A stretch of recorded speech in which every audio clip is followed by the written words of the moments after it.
RSS ने बंगाल में सच में खेल कर दिया है। आरएसएस की गुप्त रणनीति ने ममता बनर्जी के होश उड़ा दिए। बंगाल चुनाव में आरएसएस ने अपनी पूरी फौज उतार दी। क्या है आरएसएस की वो पूरी रणनीति जो बंगाल की राजनीति बदल रही है? आरएसएस ने बंगाल चुनाव को बना दिया इज्जत का सवाल।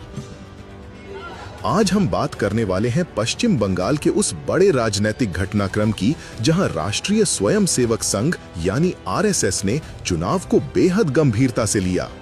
ममता बनर्जी की तृणमूल कांग्रेस की सरकार के खिलाफ आरएसएस ने अपनी पूरी ताकत झोंक दी।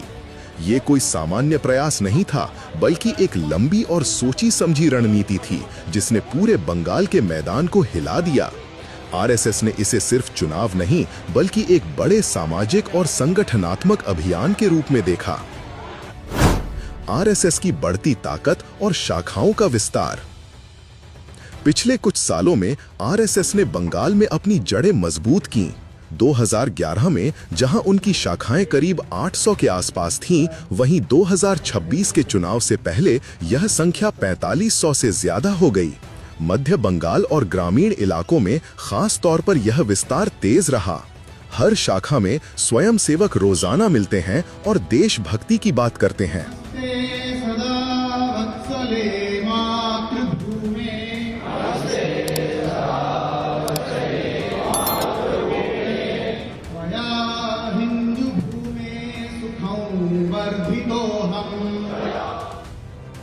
आरएसएस ने इसे गैर राजनीतिक संगठन बताते हुए भी जमीनी स्तर पर काम किया। शाखाएं न सिर्फ युवाओं को जोड़ती हैं, बल्कि महिलाओं और पिछड़े वर्गों तक पहुंच बनाती हैं। यह विस्तार इतना तेज था कि हर गांव पंचायत में शाखा पहुंचाने का लक्ष्य रखा गया। 2021 के बाद तैयार किया गया मास्टर प्लान। 2021 के चुनाव के बाद आरएसएस ने सीखा कि बंगाल में लंबे समय तक काम करना जरूरी है। उन्होंने 2026 के लिए एक लंबा प्लान बनाया। इसमें बीजेपी के साथ समन्वय बैठकें हुईं। आरएसएस ने कहा कि हम राजनीति में नहीं हैं, लेकिन सामाजिक जागृति का काम करेंगे। इसी प्लान के तहत लाखों घरों में संपर्क अभियान शुरू हुआ। स्वयंसेवक चुपचाप लोगों के घरों तक पहुंचे और मुद्दों पर चर्चा की। इस अभियान को लोकमत परिष्कार नाम दिया गया। यह कोई शोर शराबे वाला काम नहीं था, बल्कि साइलेंट ऑपरेशन था। आरएसएस की गुप्त रणनीति। आरएसएस की रणनीति का सबसे बड़ा हथियार था बूथ स्तर पर काम। उन्होंने 1 बूथ 10 यूथ फॉर्मूला अपनाया। हर बूथ पर 10 युवा स्वयंसेवक तैनात किए गए, जो वोटर लिस्ट चेक करते थे और हर पन्ने तक पहुंच बनाते थे। पन्ना प्रबंधक की तरह काम किया गया। छोटी छोटी बैठकें आयोजित की गईं। करीब 1.75 लाख ऐसी बैठकें हो चुकी थीं।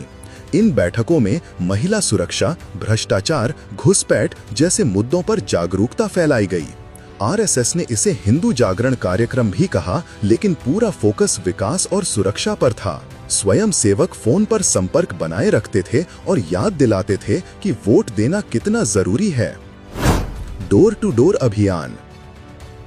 आरएसएस की फौज ने बंगाल के लाखों घरों की कुंडी खटखटाई। यह कोई जबरदस्ती नहीं थी, बल्कि बातचीत के जरिए लोगों को जोड़ना था। सेवा कार्य भी बड़ा हथियार था। बाढ़, तूफान या किसी आपदा में स्वयंसेवक सबसे पहले पहुंचते थे। इससे लोगों का विश्वास जीता गया। युवाओं को स्किल ट्रेनिंग, महिलाओं को स्वरोजगार की बात की गई। आरएसएस ने बंगाल को 3 हिस्सों में बांटकर काम किया: शहर, ग्रामीण और सीमांत इलाके। हर इलाके के लिए अलग रणनीति बनाई गई। इससे हर वर्ग तक पहुंच आसान हुई। बीजेपी के साथ जबरदस्त तालमेल और मजबूत जमीनी संगठन।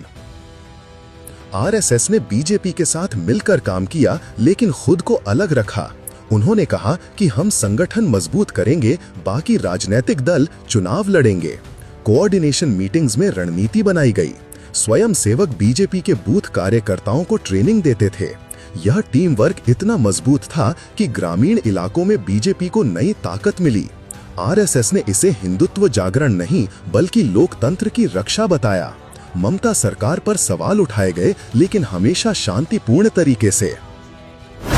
आरएसएस ने ममता के उड़ा दिए होश। इस पूरी रणनीति ने ममता बनर्जी की नींद उड़ा दी। जहां पहले तृणमूल कांग्रेस का वर्चस्व था, वहां अब आरएसएस की मौजूदगी महसूस होने लगी। ममता जी ने आरएसएस पर आरोप लगाए, लेकिन स्वयं सेवकों ने चुपचाप काम जारी रखा। लाखों घरों तक पहुंचने से लोगों की सोच में बदलाव आया। महिला सुरक्षा और भ्रष्टाचार के मुद्दे घर घर पहुंच गए। चुनावी रैलियों के शोर के बीच यह साइलेंट वॉर सबसे ज्यादा असरदार साबित हुआ। आरएसएस ने बंगाल को एक बड़ी चुनौती दी कि बदलाव संभव है। आरएसएस ने युवाओं और महिलाओं पर खास फोकस। आरएसएस की रणनीति में युवाओं को केंद्र में रखा गया। 10 युवा प्रति बूथ का फॉर्मूला इसी का हिस्सा था। युवा स्वयंसेवक सोशल मीडिया पर भी सक्रिय रहे, लेकिन मुख्य काम जमीनी था।